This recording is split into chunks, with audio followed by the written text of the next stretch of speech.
Today we're going to talk about constructing a circumcenter and an incenter for a triangle. Now a circumcenter, remember circumscribing means going around the outside.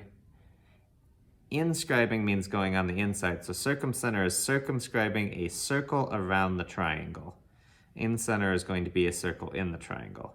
So we're going to start with a circumcenter, okay? And the center point of my circle, so my circle has to go through points A, B, and C. The center point of my circle then needs to be equal distance from A, B, and C. Well, if I want a point equal distance from A and B, we've made a conjecture already about that being on the perpendicular bisector of AB. So I'm going to construct a perpendicular bisector, making half circles. I put my compass point at B and my pencil at A, and it's coming around. I'm making a half circle. Now I'm going to switch my point to A and do B.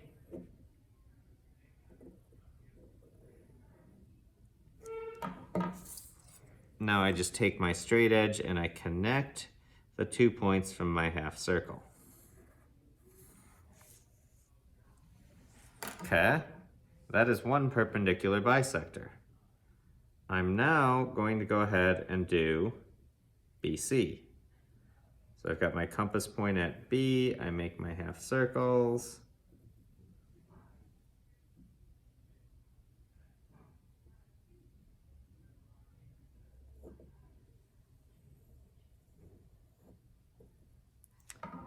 And I connect the lines.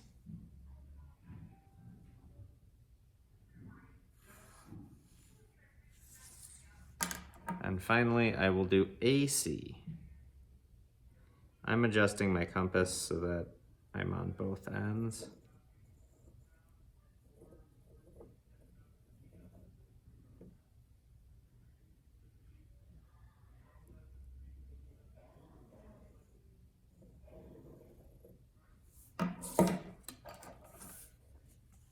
And being careful because I've got several here that are overlapping.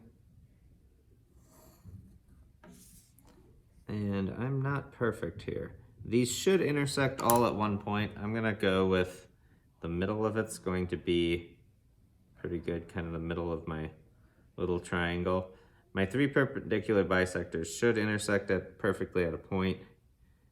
I can see with some of mine that I did not hit my intersections dead on with my perpendicular bisectors.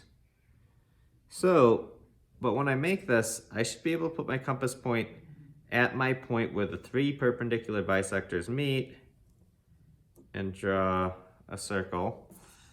And hopefully, in your case, your compass does not pull out and you get a good circle that goes through each of the 3 points.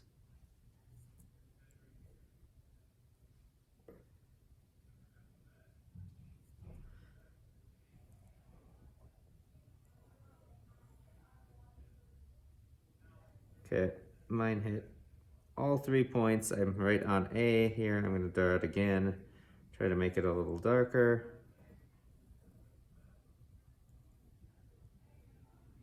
My compass got larger.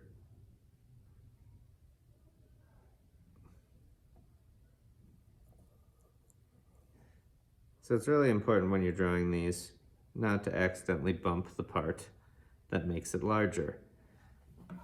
And I will get a little darker pen, kind of trace around this circle that is hitting all 3 points of my figure. And there is a circumcenter. We've got something similar on the back side. So you can practice on a couple of these. To do an incenter means I'm going to have points equal distance from each side. Now, we've talked about constructing an angle bisector, and I'm going to go through that in a little more detail again. a couple weeks ago. An angle bisector gives me a line that is equal distance from the sides. So where the angle bisectors meet will be equal distance from all three sides. And so that will give me the center point of a circle that's going to fit inside my triangle. So to make an angle bisector, to construct an angle bisector, I'm going to bisect angle D here. So I put my compass point on D. I draw my arc across D. I'm going to use this little compass because I can. I think it's going to be a little easier for me. Now I'm going to go to one side where the arc that I drew meets DE. And then I'm going to adjust this compass to be a little more accurate on the smaller drawing. And I'm going to draw an arc across here. I shouldn't have to change my side. I'm going to flip my point to the other side. So now it's on DF, and my pen length, again, is intersecting with the arc in DE. So I make this intersection point right out here. I can take my straight edge and connect that to point D. The sharper you have your pencil, the easier it is to get these accurate. Now, I'll do the same thing, angle bisector of angle E. So again, I put my point at E and I do an arc across DE and EF. I then go ahead, put my point where that arc intersects. I'm going to do DF first. Did I keep adjusting the wrong screw?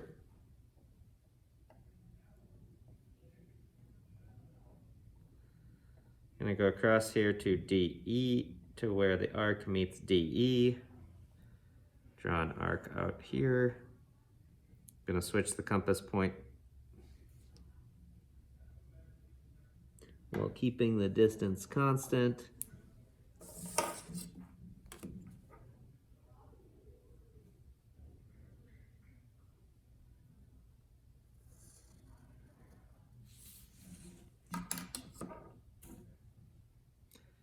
And I'll do the same thing with DF, or with angle F. I'm going to create its angle bisector here. I got to look very closely to make sure I'm right on, because if you're not very accurate, it's very hard to get this right, and your intersection point doesn't match up that well. So I'm using the smaller compass this time.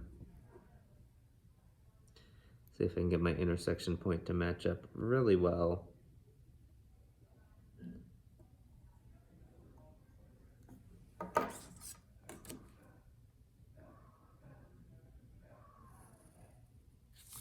And here I have an incenter.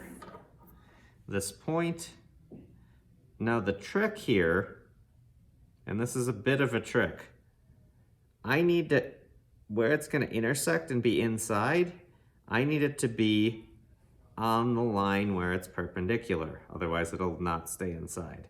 Since I don't know where perpendicular is, I'm going to construct a perpendicular to this point here in the center. So I place my compass on and I do an arc across any side, but I'm choosing EF. And I make 2 points here and here on my arc. Now if I make the perpendicular bisector of those 2 points,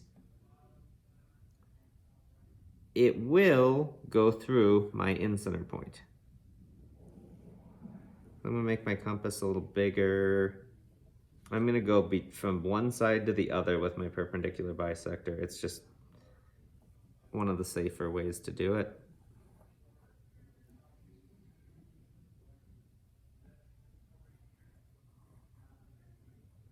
I have to be very careful to keep track of which arcs are intersecting.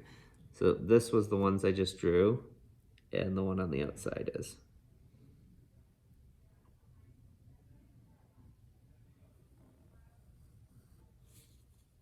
We can see that going through right about there. So I'm going to, when I draw my circle inside, I gotta shrink my compass down quite a bit.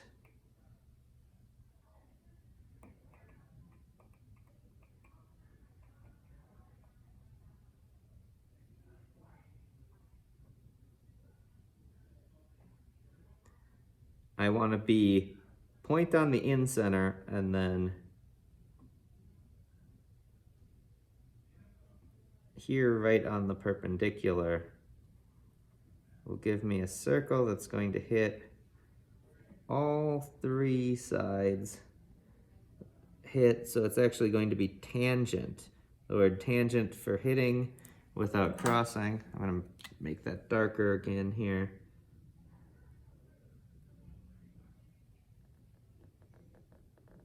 It's tangent to all three sides of the circle. And there you have circumcenters and incenters.